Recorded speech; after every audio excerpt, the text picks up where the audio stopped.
I don't think I've ever put as much value into a single training as I have in this training.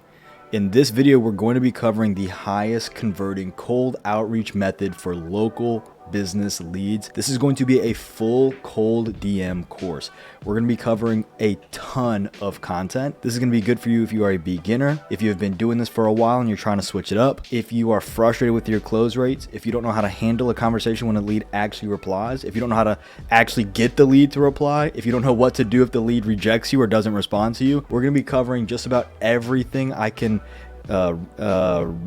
really wrap my head around when it comes to trying to convert people via the DMs. You're going to get scripts for beginners, scripts if you're more intermediate or advanced. You're going to have scripts to understand how to handle the replies. You're going to get scripts on how to actually push them or move them from the conversation to an actual modified close and get them on a call or even purchasing through the conversation. Like I said, I don't think I've ever put as much value as I have into a single training. So what I'm going to do is I'm going to break this up into chapters so you can skip ahead and you can find the parts that you want to find. But truly, if you really want to make this work, you need to understand the psychology behind it, as I cover and as I stress in almost all of my trainings, right? The whole intention of this training really boils down to understanding how to manipulate this process so that as your scripts become outdated, as you evolve in this process, as you advance in this process, you can essentially adjust your approach, right?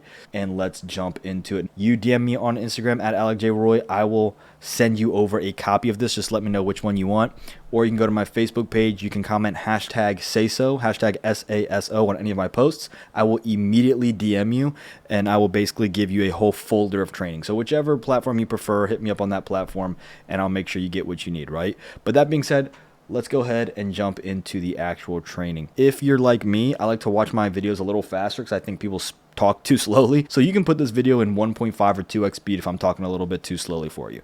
Now, that being said, let's go ahead and actually jump in. Do you want to send DMs? Or do you want to actually close clients? In this training, like I said, you're going to discover the core sales psychology to turn contacts into customers.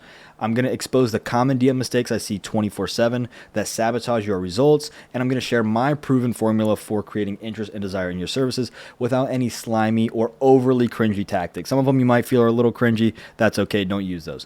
Long story short, I'm going to show you how to close clients, not just send DMs, okay? You're going to get the exact cold outreach script that helped me land a local business owner that had no website to set up a discovery call within 5 messages. I'm even going to reveal my personal favorite piece of training, which is the ultimate downsell technique. I've referenced this quite a bit in the training before, but in this video, I'm going to actually show you the full process and how you can use this. And this is the exact same technique that allowed me to retarget lost leads and it helped me hit $21,104.10 within 6 months of starting. Absolutely crazy when it happened. Now, I would say that I definitely take a very unique approach because, again, if you've seen any of my content before, maybe you're brand new to this channel, I hate wasting time and I hate wasting money. So that means I'm not going to use cold calling, I'm not going to do cold emailing, and I'm not going to use paid ads as a beginner, okay? I'm using social media and social media exclusively. Another reason that I do that is because I hear a lot of people say, well, as a beginner, I don't have the time to cold call. I don't have the money to maybe scrape emails and send emails and not have a good conversion right away. I don't have the money to run paid ads. I've even seen some people who say, I'll find the money, and they end up wasting a lot of money. When you're using social media, it's free. So I'm making it to where you have zero excuse for not making this happen. If you are watching my content and I'm showing you how to do this for free and you're still not making it happen, it's not because you don't have a proven process. It's not because you don't have a free way of doing it. It's because you are truly finding every excuse in the book to not make it happen. So because I'm using social media and social media alone, that's exactly what I'm going to show you how to do. Now, the first thing we need to do is we need to unlearn bad cold outreach habits. I see time and time again, all these entrepreneurs think that the way to handle cold DMs is by making it all about them and their deliverables, right? They're using a lot of I statements, a lot of first person statements, and they focus way too much on the deliverables or the desired status. Now, you're going to see that that is going to factor into our inbound modified close, but it is not the focus of the initial message. Now, their message when they're using this approach essentially boils down to following trends, following really cringy lines, or just making themselves available, right? All of that essentially screams that I have no idea how to market myself, or I have no idea how to do the services or sell my services, but I can actually do the job itself, right? So a lot of these individuals have these really in-depth tech skills. They're very impressive when it comes to actually doing the work, but when it comes to understanding how to position themselves or how to talk with a client in a way that doesn't undermine their value, which is going to undermine their pricing, they don't know what they're doing, right? And so what ends up happening is because they don't understand how to talk to a lead, they have to rely on finding the next script until it too becomes outdated. It's like a sales crackhead fiending for the next script fix, okay? So I'm trying to show you how to not fall into that. That's why if you watch my trainings, the psychology comes first. So if you're the type of person who's like, let me skip ahead to the goods, guess what? You're going to fall in that category because you're so focused on getting your next hit. You're so focused on getting your next fix, in this case, a script fix, that you're probably never going to go too far in life without having to lean on somebody. I'm trying to show you how to actually understand this process so you don't have to lean on me or anybody else, and you can understand the process and do it on your own, okay? If you're not going to do that, then you're going to open yourself up, just like I'm going to show you some DMs where people open themselves up to not charging their worth. And so here's some examples. These are screenshot from my own DMs. I've purposely kept out the profile picture and the names to be as respectful as possible, but I'm using these for example, right? So somebody DMs me, stop paying so much for your appointment setters. I will set up this. I will create this. It does this, right? They're focused on I statements and deliverables. They're trying to show how they're better by changing the deliverables, right? So you don't have to do this, it's a bot. I can show you this, right? There's no real value detected. There's no unique selling proposition. Why them over somebody else? Right? They're just carbon copies of each other. So there's no uniqueness. And because there's carbon copy, because they are identical to each other, they're in high supply of finding an individual like this, which means the demand is not going to meet the supply, which means I can negotiate a price down for very, very low.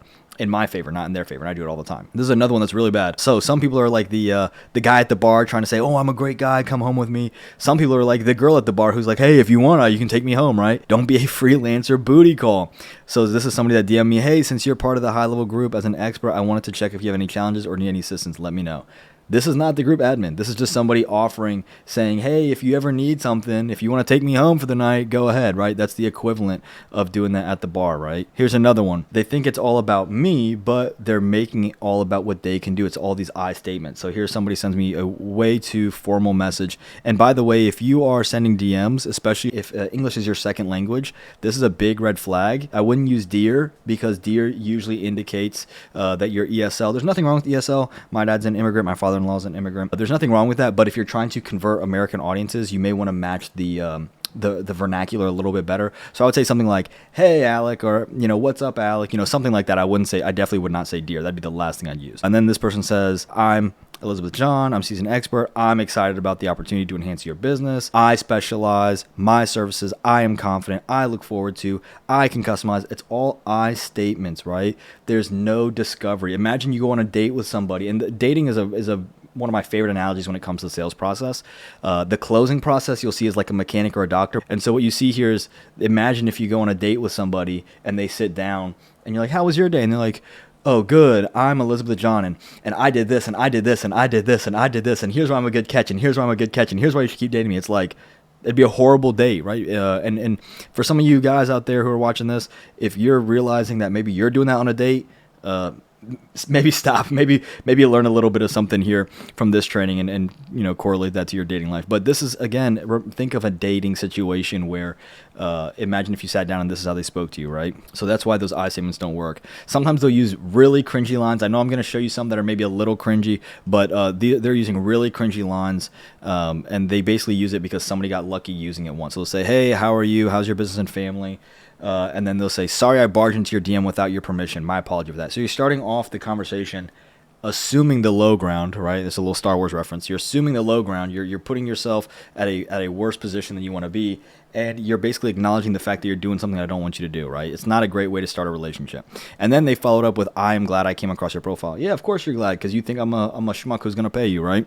I would like to know what I can help you do. Of course, he's basically saying, I'm happy I found you because you look like somebody who'd give me money. And if you're thinking like, okay, Alec, you're being a little too sensitive or you're being a little too picky with these DMs, I am coming from this point of view and from this position because I've received, I kid you not, hundreds, if not thousands. It's at least high hundreds, close to thousands of messages, and they're all like this, and I reject every single one of them. And once you start seeing enough, after you talk to a few of them, you realize they all have this same approach, same mentality. So that's where I'm coming from. And the reason I'm trying to give you this insight scoop, if you will, is because if you are also DMing leads who are getting so many messages like this, it's not going to work. So I'm going to show you how to actually DM individuals from the very beginning to do it right. This is the absolute worst one. I've saved the worst for last. Stop posing as a friend or a client. There's no faster way to piss somebody off than you position yourself as somebody who might be giving someone money and then turning around and saying, just kidding, I'm not a client giving you money. I'm actually a seller trying to take your money, right? So this is a guy's message, and this was actually someone who's pretty well established. So if he sees it, sorry, but he says, hey, it's great to be connected. I noticed we shared a similar love for online business success. So do you have an offer in place? What does that sound like? Does that sound like a buyer or a seller? Sounds like a buyer. Are you accepting new clients? Now he's really doubling down on the fact that he's a buyer. And so in the full message, I go, I'm very hesitant because I know where this is going, but I'm like, yes, why? He goes, oh, that's cool, and then starts pitching me. Because you're accepting new clients or because you have an offer, here's what we want to do, right? It's very, very frustrating. Imagine you call a construction company in the middle of their workday, and you got an owner-operator using heavy equipment, and he picks up thinking it's a client and really it's just someone trying to sell him. It's not going to go well, okay? It's not. If you're having luck with that, keep doing you. I wouldn't do that, and I'm never going to teach somebody to do that because it's just not, in my opinion, it's very frustrating. It's very annoying. I've never seen it work well. So what do we actually do, right? First, let's start with understanding the psychology, and then we'll jump into the actual sales script, okay? Number one, this is going to be a little like feng shui, okay? Bear with me. Nobody buys what they don't want. People will refuse to buy what they need until what they need becomes what they want. I'm going to say it again.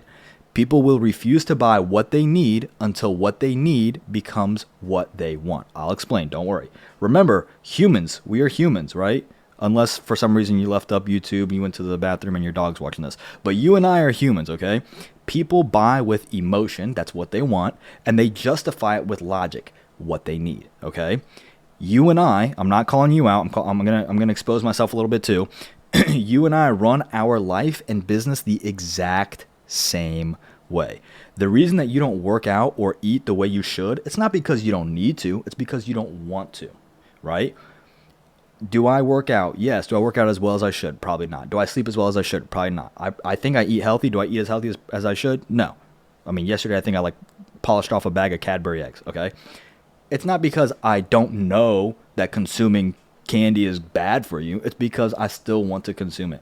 Because what I need is not what I want. And when what I need, eating healthier, working out better, sleeping better, becomes what I want, then I will actually do it, okay? Business owners operate the exact same way because, like I mentioned, like you and I, they are also human beings. Crazy, right? So the challenge becomes turning the client's needs into their wants. And the way we're going to do this, as you will see, is by agitating pain points and education. So it's essentially we have to expose the problem, provide value and education around it. And that way we turn what they need into what they want. And then we can provide them with our productized solution that's going to bridge the gap between the two. And if I'm still speaking and it's still hitting you like a foreign language, we're going to go into examples. Don't worry. If at any point you want this document, hit me up on Instagram at Alec J. Roy, or go to my Facebook page at Alec J. Roy, hashtag SASO on any post, and I will automatically send you everything over. You can follow along. If you have any questions that you feel like I'm not explaining as we go through this content, drop them in the comments. I'll answer every single question as in-depth as possible. If there's another video I can direct you to, I'll do that, but I'll answer every single question. So, moving on. People also, so we understood that people don't buy what they don't want. People also don't buy from who they don't know or trust, okay? This is a newer principle. If you're thinking it's not that new, it's relatively newer in the online space where it's harder and harder to establish trust and connection with somebody. So when we start this process, we need to prioritize relationship over revenue. Again, if we're looking at the dating analogy, if you are going back to the bar analogy that I was using earlier, if you're focusing on trying to take somebody home, then you're going to have those initial messages or initial comments or conversation starters like, oh, I do this, I do this, I do this, I do this, come home with me, right? However, you're not going to get the best leads doing that. You're probably not going to find the best, marital partners, doing that, right? Instead, we need to prioritize relationship over revenue. Relationship needs to take precedence because if you're looking at the dating analogy and your goal is physical intimacy will become a fruit of a relationship. If we're looking at business, relationship comes first, and then revenue is a fruit of that professional relationship. But if you prioritize it too much, because again, we're not here to do this for free. If you put it too high up on a pedestal, it's not going to go the way you want. Okay. So there has to be a balance, and there has to be a level of priority to where you're not losing revenue too much. You're focusing on relationship to create revenue. So it's very intentional, right? Now, why are we using social media for the scripts that I'm about to share with you? I'll ask you, do you know why social media is the best for outreach? I'm honestly asking you. Here's what I have found in my opinion, and here's what I've found in my experience. And right now, SASO University, I think we're at 107 members. This is what we found in their experience as well. When you use social media for outreach, if I DM'd you right now and you have never seen my ugly mug and receding hairline before, if you've never seen me before, what's the first thing you're going to do? Depending on the message, you may reject me, but let's say I send you a pretty good message like we're going to see here. You're going to click on my profile. You're going to be like, who is this weirdo? Why is he reaching out to me, right? People can click on your profile and they can see all of your content that proves that you are who you say you are, that you know what you're doing, and that you do it pretty well, right? No other platform shows you how to do this. And by the way, if you want help on how to do this, I'll actually link a training down here, and it tells you exactly how to create your profile to where you can do this.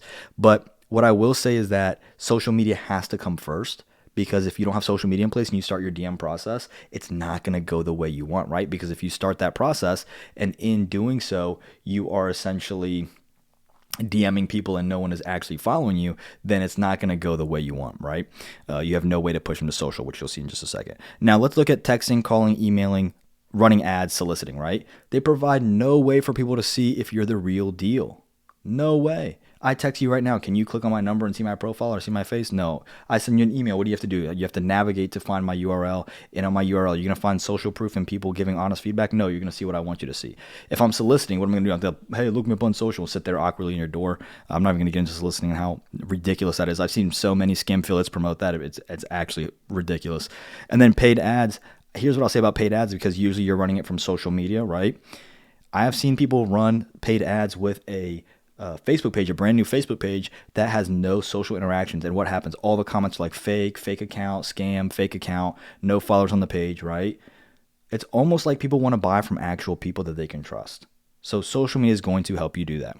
And if you're like, well, I'm not going to go viral, social media takes a while, I cover it all in the training. You don't have to rely on the algorithm. You don't have to go viral. I cover it all in the training. With social media, even if they reject you, and I'll show you exactly how to do it. I'll show you the exact things to say.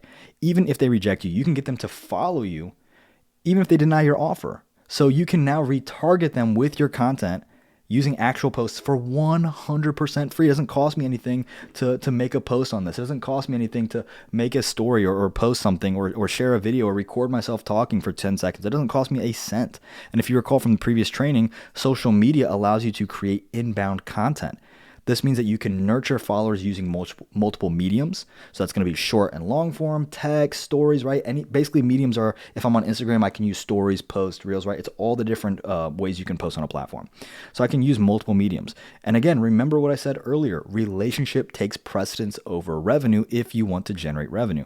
No other platform type allows you to do this for free, not even remotely. You can't retarget like that with SMS. Only thing you can do with SMS is you can send another message until they reply, stop, and kick you out. You can't do that with cold calling. It's going to be harassment. You can't do that with emailing. They're going to click unsubscribe, right?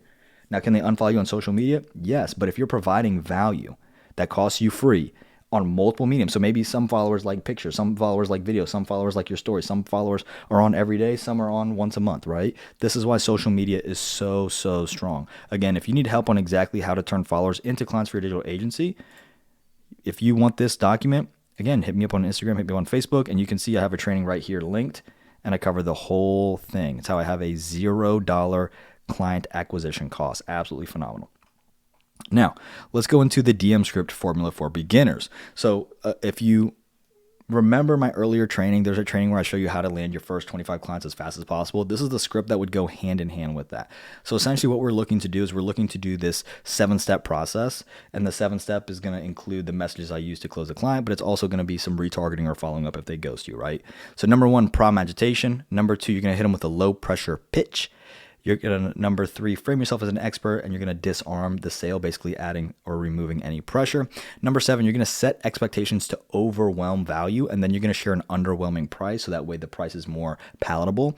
Number 5, you're going to assume risk. This is very optional, especially if you're starting out. It's very ideal. As you advance, definitely drop that part. Number 6, if they ghost you, you're going to retarget with a Loom audit, a digital audit of their presence, which I'll show you how to do, or a PLV, which is a personalized Loom video. And this is optional after 24 to 48 hours of them ghosting you. If they reject you at any point, you push them to social media with the ultimate downsell. And again, I will show you how to do that. And if you need help framing yourself as an expert, so let's say you're like, well, I'm not a beginner. I've gotten previous results before. And you know, even if it's just one person, there's a training I have linked right here where I show you how to take one success, it doesn't matter how small or big, and how to turn that into content that will attract other clients. I'll show you exactly how to do that right here if you want that training. Now let's look at the DM script in action. Again, this is me screenshotting it. The funny story around this is if one of the students is watching it, then he's going to laugh and he's going to know that this is a conversation I had with him. But essentially, he challenged me to close a client within a few days of having just moved to Florida. And so I closed this client. This was the 4th person I reached out to, and I closed this client within 5 messages. So I'm going to show you that in just a second. So in this screenshot, let's see, let me scroll down a little bit. You're going to see right here, the yellow is kind of mirroring the steps up here, just so that helps. But the yellow, problem agitation, I basically reached out to this lawn care client, and I knew for a fact that he had a website. So that was the first thing I did, and you'll see a little bit how to do that just down below. But basically, I problem agitate. So I say, hey, do you guys have a website? If you don't have a website, and somebody says, hey, do you have a website? Ooh, it's a stab in the heart, right? So he says, not yet, right? You can see the, it's a little painful there, right? Not yet. Basically saying, I want one, but I don't have one yet. Maybe he doesn't know how to build it. Maybe someone's building it for him. It's taking forever. Who knows, right? Low pressure pitch. I say, not to be that guy, but I could make you one for free. Just cover the software fees, cancel whenever. Again, the angle I'm taking here is I'm taking the angle of a beginner, okay? Then the frame and disarm. Did it for my buddy Zach. We made him a ton of money just using a website, Google My Business, and Facebook. I can send you the testimony if you want. If not, no worries. Just saw your profile and loved the quality. So that's where I'm basically framing the fact that I'm an expert and I'm disarming the sale, where I say, if not, no worries. Let's say you don't have a case study like I do in this point. You can basically explain a statistic of how having a website or whatever asset you're addressing can essentially help them create more money. So having an SEO optimized website is going to allow them to increase their visibility, which is going to allow them to attract more customers for free, something like that, right? And then if not, blah, blah, blah, blah, blah. So then he replies with, okay, what the fee's looking like. So he's basically saying, okay, that's kind of interesting, but you know, how much would this cost me? So you want to set expectations. And in this, I further add a little bit of a qualifier, or not a qualifier, I'm sorry, a frame. But you can see up here, I put local website and Google My Business optimization for $97 a month. Plus we can get you value. So I'm trying to underwhelm the price. In hindsight, what I would have done is I would have listed out everything and then I would have set the pricing. But this is, again, just a screenshot from from several months ago, actually. And then risk assumption.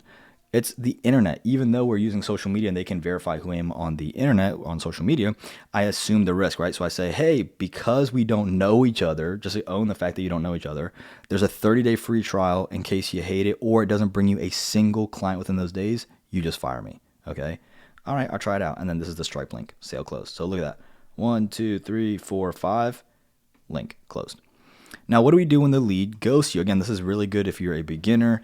This is also pretty good if you're intermediate. But this is just a beginner phrase, and I'll show you some other ones if you're not a fan of that one. What do you do if the lead ghosts you? So I'm not a fan of double texting when you get ghosted because it comes across as desperate. If you're desperate and you're showing the lead that you're desperate, then the lead is going to assume subconsciously that if you're desperate, you probably don't have clients. If you don't have clients, you're probably not good at what you do. If you're not good at what you do, then you're going to be a waste of their time and money, right? So we're not going to hit them with a, hey, are you there? Hey, where you at? Hey, do you still want to hop on a call? We're not doing any of that, okay? That being said, we also just don't want to let the leads walk away that easily. So you need to find an excuse to add more value without friend zoning yourself or burning the lead, okay? And again, these things are going to friend zone yourself or burn the lead because they come across as desperate, and that is a turnoff, both in relationship and in business. That is a turnoff. So that's why if a lead ghosts you after agitation, then you can follow up with a 3 to 5 audit, a digital presence audit, which I'll show you briefly how to do using Loom. Now, why do I say 3 to 5 minutes? Well, number one, get to the point. Number two, I think it's 25 is the number. You can send 25 Looms for less than 5 minutes for free. So I'm showing you how to do things for free, right? That's the name of the game. So in this situation, again, it's another lawn care client.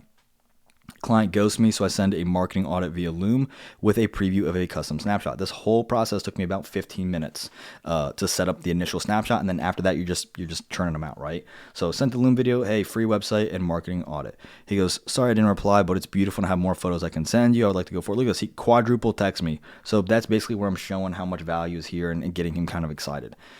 Pulls the client right back in using a go high level template with minor updates. Took about 15-ish minutes, and that wasn't per setup. It could be, because you could tailor every single snapshot to them, or you could just use a generic one and it could just say your business name here, right? So that's up to you how you want to do it. So how do we structure a personalized digital audit like the one I had in the follow-up message? So the first thing you want to do is you want to review the positive aspects of their website, their social media, directory listings, reviews, basically anything and everything online that represents their digital presence that you want to essentially work on. So for example, if you are working on social media and you're not doing SEO or websites, don't review the SEO and website.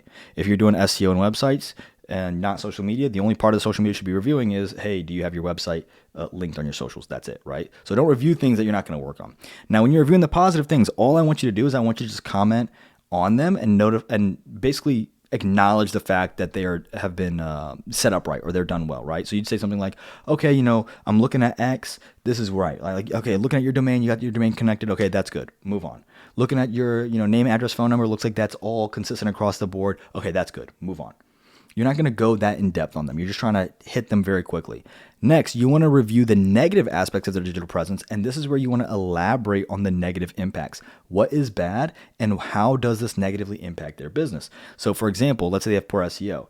You're not going to say, oh, your SEO is bad, you need better SEO. No, you need to connect the dots. And the only way that these business owners are going to want to listen is, again, if you take what they need and turn it into what they want. And what does every business want? They want more money. They want more profitability. They want less hours working. So you need to translate how that works. So for example, you could say something like, hey, the website has really poor SEO. What that means is it's harder for people to find your website on Google. Because it's harder for people to find your website on Google or Google Maps or Google My Business, what that means is that you would have to pay more or wait longer between clients because you're not being found as easily as you should be organically. So you're having to run ads, you're having to wait on word of mouth referral, and that's going to cause you to have to pay more to acquire leads and clients. So if we fix that, then you're going to benefit, right? So you see how I tied in poor SEO with a monetary impact. After you've done this, and again, it's 3 to 5 minutes, so make sure you're a little bit prepared before you record, you're going to end your Loom video with this exact call to action, okay?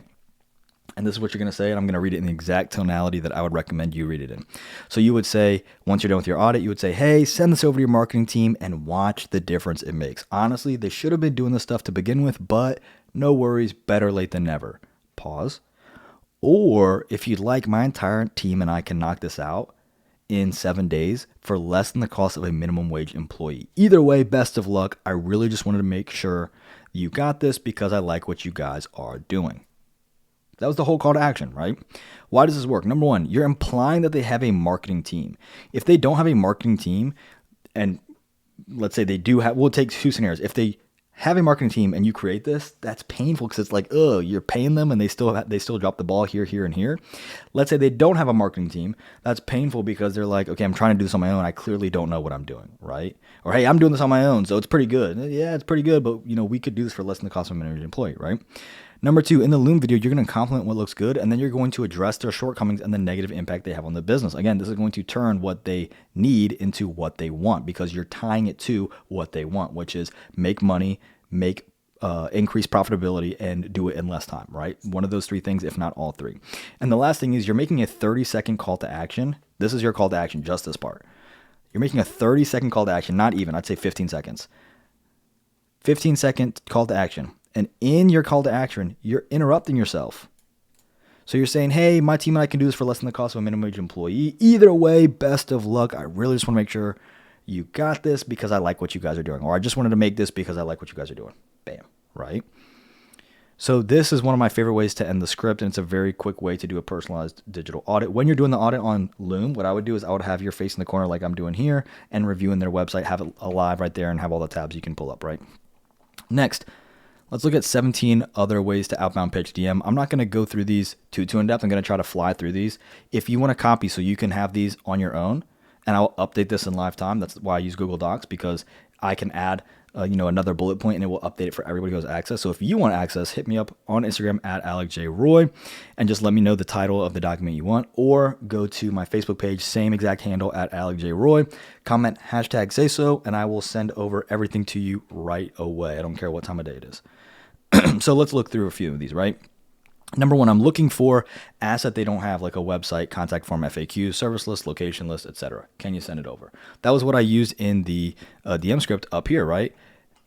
Do you guys have a website? That's a variation of, I'm looking for your website. Can you send it over? I already know they don't have one, right? Asset they don't have. Asset they don't have, right? Number two, I noticed your insert something they're missing or doing wrong. Here's what you can do to insert direct or indirect monetary benefit. Hope that helps. Let me know if you have any questions or if you want me to do it for you. This is a very quick version of the personalized Loom video in text format. So you'd say something like, I know a guy, for example, he would look for people who are running pressure washing ads improperly. So like they'd be in Washington and he would get the ad in like, Virginia or Alabama or something. And so he'd be like, hey, I noticed you're running ads for your pressure washing business. However, your targeting is off. So I'm getting the ad and I'm not even close to you. Here's what you can do. You can localize it. That's going to allow you to save money on your ads, which means you're going to be more profitable. Hope that helps. Let me know if you have any questions or if you want me to do it for you. Very, very quick. Number three, I noticed you didn't have asset. I noticed you didn't have website, contact form, FAQ, AI chatbot, whatever. I noticed you didn't have a website. This might sound weird, but I already built it out for you. You can have it free for 30 days, and if you like it, keep it. If not, don't pay me a cent. Would you like to meet over Zoom and I can show you? You're getting right to the point in all these. Remember, the first line that we cover up here, whether you're using this exact script or not, is you're agitating the problem. You're not agitating the business owner by calling them in the middle of the day, but you're agitating the problem, right? Number four, this is really good for review generation. I saw you've been open for 20 years, but you only have 7 reviews. Have you only worked with 7 clients total? We know that's not the case, or at least we hope not. And that's going to be agitating. Now, if you're working in a little bit more a blue-collar trade, and you can be a little bit more direct with them because that's kind of the language that they like to speak. You can say, I see you've been open for 20 years and you only have 7 reviews. Please don't tell me you're only relying on referrals and word of mouth, right? It's a little agitating. It's a little, if you want to try it out, be a little bit more direct, right? Number 6, get right to the point. What are you doing to generate leads? Notice I'm not posing as a client. Notice I'm not making it all about me. What are you doing to generate leads? Number 7, are you trying to increase goal metric? Are you trying to make more money? Are you trying to increase profitability? Like, I see you're in this industry. Like, how's that going? Are you trying to do blah, blah, blah, right? Number 8, we're going to get into a little bit some cringy ones. You can say, hey, don't open this message. I saw you didn't have a website and I built it for you. Want me to send it over? You can even do a variation where you take this and you just cross it out. So we could, there we go. You could say, hey, I saw you didn't have this asset and I built it for you. Do you want me to send it over, right? Next one, I can help you achieve result without mainstream way people might be sick of. So yes, you're using an I statement. You're trying to create a little curiosity where you can say, hey, I can help you, scale your go high level agency without spending a penny on ads. ... Want to learn more? So we're getting into a little bit more of the cringier lines, but these are things that you're trying to still create some kind of curiosity. You can switch this to a second person where you can say, hey, do you want to learn how to scale your agency without paying ads, right? Something like that. Here's one. You can say, this might be the 1,327,598th message you've got telling you how you can increase your ranking, how you can increase more clients, but I'm different. Here's how. But I'm different. Here's how I can do it. But I'm different. I charge a different way, right? 11, I see you're doing effort to attract or convert clients. Are you doing insert value to improve performance? So I see you're running ads to, attract, let's say, landscaping clients. Are you running retargeting campaigns with Meta as well? I see you're running a great PPC campaign. Are you retargeting on social after they leave your website, right? Something like that. 12, bad news, you don't have asset in place. Good news, here's what you can do to fix it, provide value. Bad news, you don't have a website in place. Good news, you can easily build one going here, here, and here. This is what I would do. Here's what I'd recommend to find it. If you like, I can do it for you. Bad news, you don't have your social media set up properly. Here's what you can do to fix that. Provide value. And just leave it at that. When you provide value, they might reply and they might initiate the conversation. Now, here's some ways that you can initiate the conversation that are not necessarily text-based. So number one, you can reply to a story they have on social media to initiate a conversation. Number two, from this, you can send a digital marketing audit via Loom. So that was the PLV I had above. But instead of having a conversation and then sending it over or using it as a retargeting, you just send it over directly. Number three of this section, you can send a Loom video of the entire snapshot and ask if they want it. Look at bullet point 3. So bullet point 3 would be, I noticed you don't have asset. This might sound weird, but I already built it out for you. Want me to send over a video showing you what it looks like as opposed to a direct message, right? Number 4 in the section, you would send a selfie style video in place of a written message. So you would use any one of those, but you would send it in a personalized message video, a PMV, and you'd be like, hey, so-and-so, and then you would go off with one of those scripts, but instead of a text, you try video. And then you can also do that versus a video. You can do it in a voice message. So these are just, again, the idea is not for you to take these scripts. Otherwise, I would have started the video off and said, here's the scripts, go have fun with it, and don't learn anything, and do everything the same way everybody else is doing, and be a script fiend. No, that's not what I'm saying. What I'm saying is understand the psychology so you can come down here, look at these scripts, and you can manipulate them and adjust them and essentially use them to your advantage so that way you can actually increase your closings. So have fun with this. Make this your own, adjust it, test it. All of it is testing, by the way. If anybody tells you anything different, it's all testing. These have worked for me. I don't know if they're going to work for you because it's going to be all dependent on how you actually execute. It's going to be dependent upon your social media. If you're actually listening to the advice I'm giving you, it's going to be dependent upon your niche and the avatar within that niche, right? So these are all things to help give you a starting point, and then it is up to you to test and see what does well and what does not do well. Now, remember, if you're under 25 monthly clients, you need to assume the risk to scale fast. I'll link that training here. This is the fastest way to reach your first 25 clients. Again, it basically shows you the idea of what to offer and how to approach it. This is very, very good if you're beginner friendly. If you're not beginner friendly, don't worry about that. Now, let's get into the fun stuff. You initiate the conversation. Maybe they reply. If they reply, there's going to be 4 ways that they reply to you. They're going to be, number 1, negative. And what I'm going to do is I'm going to go in the order of most realistic to least realistic. So basically, you're most likely to get negative feedback before you are going to get a positive reply. So let's show you and let's cover essentially how to handle these different situations. Number 1, negative. This would be any negative reply or rejection from the lead. Depending on the message, you need to reply intelligently, and sometimes that means not replying at all. So let's look at this one.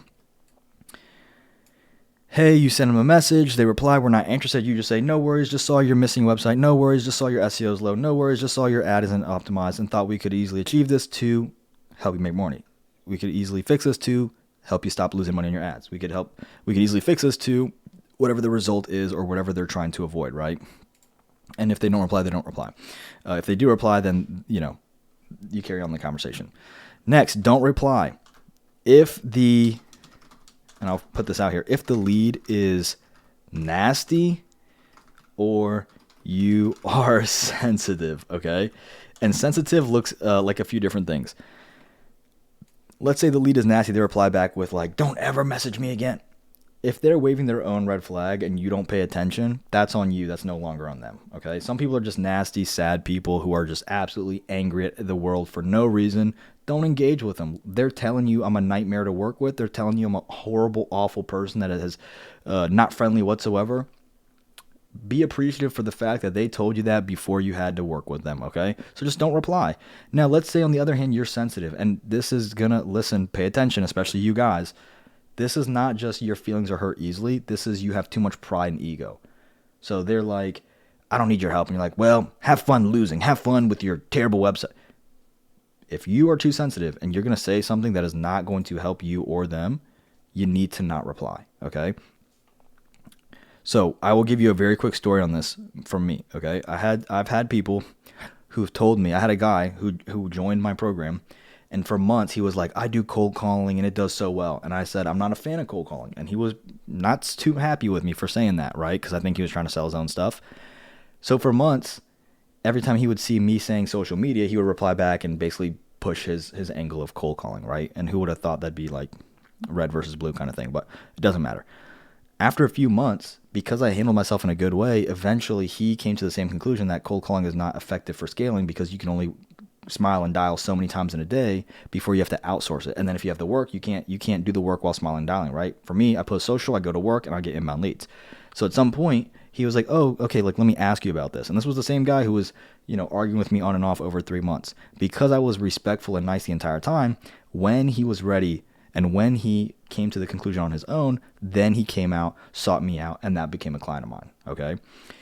So just going to give you a heads up. If you are too sensitive and you reply back with nastiness because your ego is more important than building a business, you're wasting money, okay? Additionally, for this one, no worries, Saul, whatever. I had a client who I met earlier this week, and when I asked him how he found me, he said, hey, we spoke in a comment section 6 months ago, and you gave me value. I wasn't ready to join, but then after I saw how you interacted, I then also followed your social media, ultimate downsell, and then 6 months later, I saw you made a post about something that really resonated with me, and that's when I chose to opt in and work with you. So when they're negative, you have to rise above. It's not that you're better than them. It's not that you're more special than them. It's not that, you're going somewhere in life and they aren't. You don't know if someone's having a bad day. The fact of the matter is relationship over revenue, okay? Relationship over revenue. You got to put your ego to the side, especially in sales. So if you have a negative reply, and you can use all of these, right? You can say, they reject you, no worries, just saw this. They reject you again, then you can push to your ultimate downsell. So this would be the first one I use. Again, if the lead is nasty or sensitive, go here. But this would be the first one I use. Let's say they still reject you or they still don't respond, then you can push them to social media, which I'll show you in just a second. Number 2, let's say they question you, because remember, in the messages above, in all of these, I'm not saying, hey, my name is Alec and this is what I do. I'm getting right to the point and I'm making it about them. So then they might say, well, wait a minute, who are you? Who are you? Like, why are you reaching out to me, right? So if they don't know who you are or why you reached out, then you can now push to your social media. That's why social media comes before this. And that's why if you skip the social media training and jump right into this, I can tell you right now how your performance is going to go. Not well. But that's why social media comes in before this, right? So now you can say, oh, okay, cool. My name is Alec. I help go high-level agencies hit $5K in monthly recurring revenue without spending a single cent on ads, emailing, or a single second on cold calling. You can check out my profile to see more. You can check out my profile to check me out. You can check out my profile to make sure I'm not a scammer. I'm not a fake. I'm not a scam affiliate, right? So I'm inviting you to be skeptical, because if I have nothing to hide, then I'm inviting you to be skeptical of me. Trust me, I'm skeptical of anybody that reaches out to me. And then you can follow up and say, basically, I reached out because I noticed missing asset. I noticed undesired outcome. I noticed low metrics, whatever the case may be. And then from there, you can push into a modified close. Now, let's say you explain who you are, and they're like, not interested. You come right back up here. So these aren't necessarily, one or the other, right? The lead's not going to say, I'm going to have a negative reaction, or I'm going to have this reaction. No, you might see a myriad or a combination of these different things I'm showing you. And so that's why I always start with negative. So let's say you explain who you are. It goes sideways. Bam. No worries. Just saw this. Or go sideways. No worries. Ultimate downsell. Or they say something really nasty and foul. Don't reply. Right? See how it's kind of connecting? Now, you're going to have some leads who go straight into a bluff or a TLDR. Bluff, for my older audience, if you're like, I'm not old, and you know bluff over TLDR, bad news, you might be old, like me. Bottom line up front, okay? TLDR, usually for the younger people or the Reddit people, too long, didn't read. Basically, they want to tell you what's going on, get to the point super fast, and they want to ask the questions in doing so. So usually what they're doing is they're doing this to find out what your pricing is, and they are going to leave if you are not cheaper than happy hour mojitos at Applebee's or dollar margaritas at Applebee's, okay? You're not cheap, and you don't give the best value possible, which, they want to pay $1 and they want to make $1 million off you, right? It's not going to happen. That's usually what they're trying to do. So again, what you're going to want to do is you want to overwhelm with value and underwhelm with price. So if they're like, just tell me your pricing, right? You can overwhelm with value and hit them with a lower price, or you can give a price range and explain that you need to look under the hood to learn more and give a fair price within their budget. This is where my analogy I mentioned before in sales, the analogy I love to use is the dating analogy. In closing, the analogy I love to use is the mechanic analogy, right? So you would say something like, okay, well, give me the pricing. Okay, well, the price can range anywhere from $97 to $3,500 a month. That's why I like to ask questions and ensure that I'm not only achieving certain results for you, but I'm also meeting you in your budget, or I'm meeting your budget. It would be like if you pull up to a mechanic, and I love using analogies in sales, and this is the analogy I just told you. It'd be like if you pulled up to a mechanic and he gave you a price before even looking under the hood. You'd be pretty suspicious, right? So if you want to look at how to close somebody, if you want to look at how to share pricing when it's not really the best news, or maybe it's a little higher than people want it to be or are anticipating. Look at how mechanics do it, right? You come in there to get your air filter changed, and you end up leaving with a brand new motor, 4 new tires, and maybe floor mats replaced. I don't know, right? But they usually will tell you, oh, this is wrong, this is wrong, this is wrong, this is wrong, this is wrong. We could charge you this much, but we're only going to charge you that much. Or, hey, I can't look at the pricing yet because I need to look under the hood. And then once you look under the hood, here's everything going on. Digital audit could be this much, overwhelm, and then kind of scare them a little bit. It could be $1,100, but we could do it for $750, right? Very, very simple. And again, let's say from here, they're like, okay, well, wait a minute. Who are you? You go, I'm here. Let's say they're like, nah, not at all. You go here. Okay. You're not going to be desperate. That's too much. Oh, I can do it for less. I can do it for cheap. You give me a price. Don't do that. Please don't do that. All you're doing is saying that you don't know what you're doing, because the minute you do that is the minute you look weak. I'm not talking about humble versus egotistical. I'm talking about experience versus inexperience. I'm talking about weak versus strong. You can be strong and still put your pride to the side. Okay. But you cannot be weak and charge a value. It's not going to happen. Now, what happens if it goes positive? Yay! If the client responds positively, then you need to bridge your offer or their question to the modified close. And so what you're going to do is you're going to do that by providing value around the problem. Then you're going to move into a call to action, which is going to be maybe the full modified close. It might be pushing to a call directly, something like, hey, if you want, we can hop on a call. We can look over more details to see if it's something that would help you. If not, no worries, no pressure. Fair enough. Sound fair, right? It's typical Hormozy ending. Or you can offer to send the snapshot preview. This is going to be high level specific. Or if you have some kind of templatized product, you can send over like a little snapshot of it, a little Loom video of it, right? So if it goes positive, you're going to move into the modified close. So what is the modified close? Wow, what a great question. I'm going to go ahead and answer it for you. Number one, you want to figure out their current status in business. You're going to say something like, okay, well, we've talked about this a little bit. Catch me up on what's going on. It can be about that specific piece or about the business in general, right? So number one, you need to understand where they currently are in business. So I'll say something like, catch me up on what's going on. Tell me about the business, what's going well, what's not going well. What are you happy with? What do you like? What do you dislike? Everything, right? The goal of this question is to understand their current situation, but it's also to get them talking almost as if you're performing business therapy. And you will see once you get to this point in the conversation, even if it starts off a little rocky, which usually it does because they don't want to spend money, you would be shocked. If you've done this before, you know exactly what I'm talking about. But if you haven't, you would be shocked as to how much they just open up and start telling you. They just start spilling all their personal information, all their beans. It's like truly a therapy session. Like you can almost envision them laying on the couch and you're sitting in the seat taking notes and they just start saying everything, right? This allows you to help pull the emotion out of the situation and the emotion out of the situation that the lead is going through. And that is, of course, necessary to make the close. Again, this is, I'll say this very quickly. In my experience, I've seen that women do better with this because they understanding the emotion around it typically. And I've seen men do poorly with this typically because they're very logic oriented. Not that women are illogical. Hang on, don't get me canceled. I'm not going on the Ellen DeGeneres show to get canceled, okay? What I'm saying is men will be like, well, your SEO is low. We got to fix it to make you money. Women will be like, okay, your SEO is low.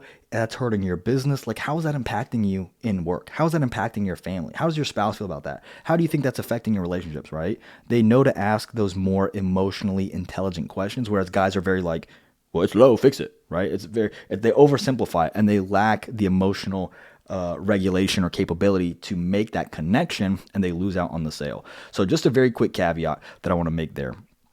Now, all in all, when you're asking these questions, you need to understand the current business metrics. This is a quantitative data points.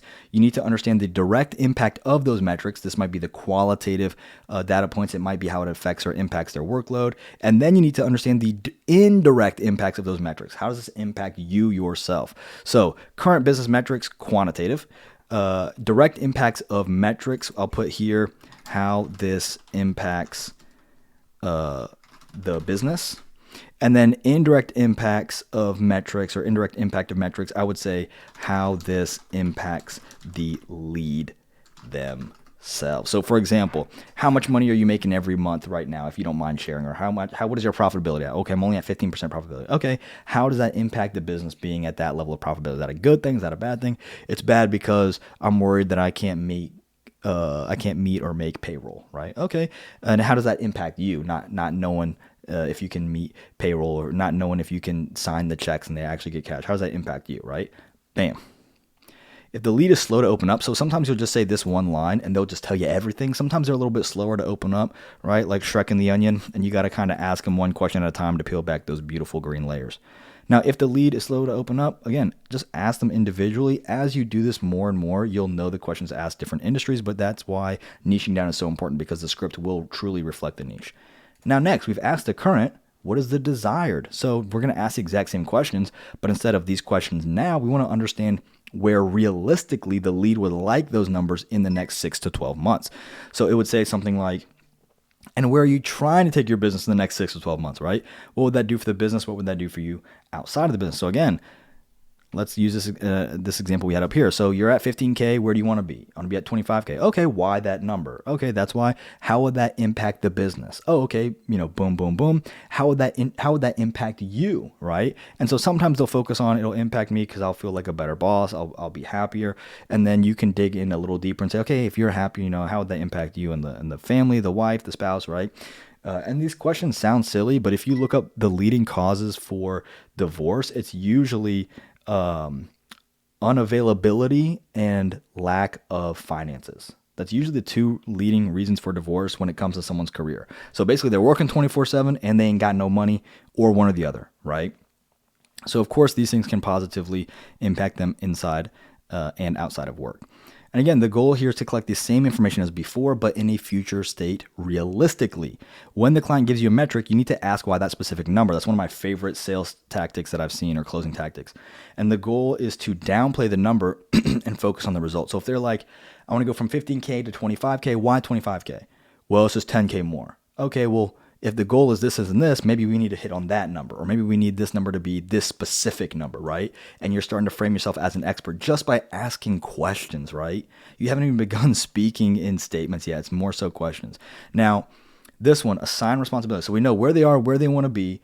There's a gap between those two, right? If you're at 15K, you want to be at 25K, that's a 10K gap. You're at 15% profitability, you want to be at 25% profitability, that's a 10% gap. Right? You're unhappy, you want to be happy, there's an emotional gap there, right? So now we need to bridge the gap. But before we bridge the gap itself, we need to assign responsibility. This is the number one step that I have seen, I would say, novice or beginner closers miss. So basically what they will do is they will say, you have bad SEO, you want to get more clients, I can fix your SEO. You're not getting clients, I can fix your ads. They jump right to what they can do. Pay attention to this statement I'm about to make. The minute or the moment that you switch from asking questions to making statements is the moment that you have stopped discovery and started closing. Your discovery needs to be perfect. That way your close is effortless. Here's what I mean. If I say, and I've seen this before, I had a student reach out to me, they're like, oh, well, he was here, he wanted to go there. I said we could do SEO. He said, I hated SEO. And I asked him, did you assign responsibility? Did you figure out what he tried to do to close the gap from here to there? And he said, no, I didn't. This is why that individual messed up, and here's how to prevent that from being you. So again, once you found the gap, you need to subconsciously remind the client that they need help because they can't do it themselves, and that's okay. Nobody comes out of the womb walking. Nobody comes out of the womb running a very well-oiled local service-based business. No one comes out of the womb knowing online marketing or funnel creation or SEO or ads, okay? We all learn these things, and it's impossible for any one person to learn everything, right? So it's okay the fact that they don't know it. So what I do for this question, or for this segment, assigning responsibility, is I will say something like, what have you tried in the past to bridge that gap? What have you tried in the past to go from where you are to where you want to be? What have you tried? And the idea is to ask why they did what they did in the past to do one of, if not both, of these two things. Number one, you want to learn what not to do so you don't do exactly what they did that they hated or that they explained that they really disliked, and then you can show how you do it differently. So again, if we use the SEO example, instead of saying, hey, I can do SEO, and he's like, I hate SEO, you can say, what'd you do in the past? You can say, well, maybe I worked with an SEO agency and I didn't like it. Oh, okay, tell me about that. Why didn't you like it? What did you dislike? And then you can say, okay, we also do SEO, but here's how we do it differently, so that way you don't associate us with your ex, right? Number two, you want to subconsciously remind them that they can't do it themselves, and that's okay. It's perfectly okay. My first client I ever closed was a lawn care client. He was doing the lawn for the home that my wife and I just bought at the time. I noticed he didn't have a website. I had not yet started my agency. I think this was like 2021, 2022. I was like very wet behind the ears on doing it on my own. I'd done it with other people. We had done great, but I wanted to actually step out and do it on my own. I realized he didn't have a website. I came outside to him, brought him a water, even though they had a whole cooler. I had an excuse to talk to him, right? Just like I covered earlier above when I said find an excuse with the digital audit. I had an excuse to come out and talk to him. It was a really bad one, but it worked. And I basically said, hey, listen, you do a phenomenal job on my lawn. My lawn looks absolutely great. However, I noticed you don't have a website. And I noticed that you're not optimizing your online presence, which means you're probably not getting as many clients as you want. On the other hand, I, and this is a fact, have no idea how to start a lawn mower at all. No idea. If you want me to cut my lawn, you're going to have to give me the push one, so all I have to do is push it, okay? No idea how to start one. I don't know the push mowers. I don't know the lawn mowers. I don't know the riding mowers. I don't know any of that. However, I can build a website that will convert, and I can get you a digital presence that will attract. So because I mirrored his weakness with my strength and my weakness with his strength, I was able to build rapport, and I was able to turn what he needed into what he wanted. That was my first client ever. And I basically did it by saying, hey, why don't you have one? Like, what's the deal with that? I don't know what I'm doing. I don't know how to do it. I don't want to work with these kind of people, right? So I was able to figure out what he didn't like and remind him that he didn't know how to do it. And that that allowed me to position myself really nicely, right? So from there, now we provide value. So now that we know what they did that we didn't like, or now that we know that they can't do it, and we know from where they are to where they want to be, now we're going to essentially paint the picture as to how we're going to bridge the gap. So again, here you're going to provide them with a quick 2 to 5 minutes of straight value. Based on where you are, where you want to be, and what you've tried in the past, here's what I would do. Bam, bam, bam, bam, bam, right? We're doing this to leverage. I'm going to try to not butcher this word because for whatever reason, I can never say it right the first time. We're doing this to leverage the law of reciprocity. I told you I can never say it right the first time. The law of reciprocity, okay? The law of reciprocity, I'm going to say it again to give myself a little confidence, is the human tendency to feel obligated to do something in return when someone does something for you first. They will reciprocate when you do something first. In this case, you will provide value first. They will reciprocate with your call to action, as I will show you. In other words, it is human nature to feel obligated to reciprocate when someone does something for you. Something like hopping on a call for Christmas. It's a Kevin G reference. So you're going to push to a meeting. After this, you need to ascertain whether or not you can help them or even if you want to. So again, what you're doing is you're providing value, bridging the gap. And if you feel that you can provide them with value, you can push them to a meeting. So you're giving them value. And then you can say something like, hey, if you would like, we can hop on a call and I can show you exactly what we do for your business. No pressure. If at any point you hate it, end the call, leave. Don't have to say a single thing. You don't need any single excuse to leave. Okay. And ideally, you want to set up this meeting within 24 to 48 hours at the very most, because you want to get them on the phone while they are warm. Now, when I say the phone, what I would recommend the best option is somewhere where they can see your screen. So ideally, it's a Zoom call, a Google Meet. If you're close, relatively in proximity, you can meet in person, bring your computer. A phone call is going to be a little bit harder because you can't map it through, but you can still have a sales conversation. And I have that. If you're in SASO University, you can go to Module 5, and I have the ultimate 10-step closing framework. If you're not in SASO University, I'll put a link below. You can join, check it out, and I show you exactly how to do it. If you're not in SASO University, by the way, it's 100% free to join if you use the Go High Level affiliate link. Anyways, moving on. If the lead is really ready to buy, you can actually offer to send them a direct sign-up link. So you saw up above where I closed them in 5 messages. The 6th message was just the Stripe sign-up link, right? And then once they close, you can actually say, okay, cool. Now that you've signed up, let's have an onboarding meeting and we'll get everything underway. So that might be the first meeting you have sometimes. It all depends on your offer. It depends on your niche. It depends on your avatar. It depends on everything, right? But it does work when the lead is truly ready to join. I've had people message me. They're like, hey, I'm ready. I've seen your content. I love it. Again, why I love social media. Send me the link. I'll sign up right now. No sales needed. Doesn't happen too often, but it does happen. Now let's look at some considerations of this inbound closing framework. The lead may provide this information out of order. So let's say you're going, or they might have provided it earlier in the conversation. So as you're going back, you do want to keep that order where you are, where you want to be, assign responsibility, value, push, call to action. So what I would do is as you're coming back, instead of asking the question again, because they've already answered it, you would say, okay, you would just restate it. Okay, so I know where you are now. You've already mentioned you want to get to this level. Is that right? Okay, cool. Just confirming. Okay, moving on, right? Something like that. Again, if the client demands pricing, give a range but never direct options. Remember, I showed you that in the lead reply options, essentially the mechanic analogy, right?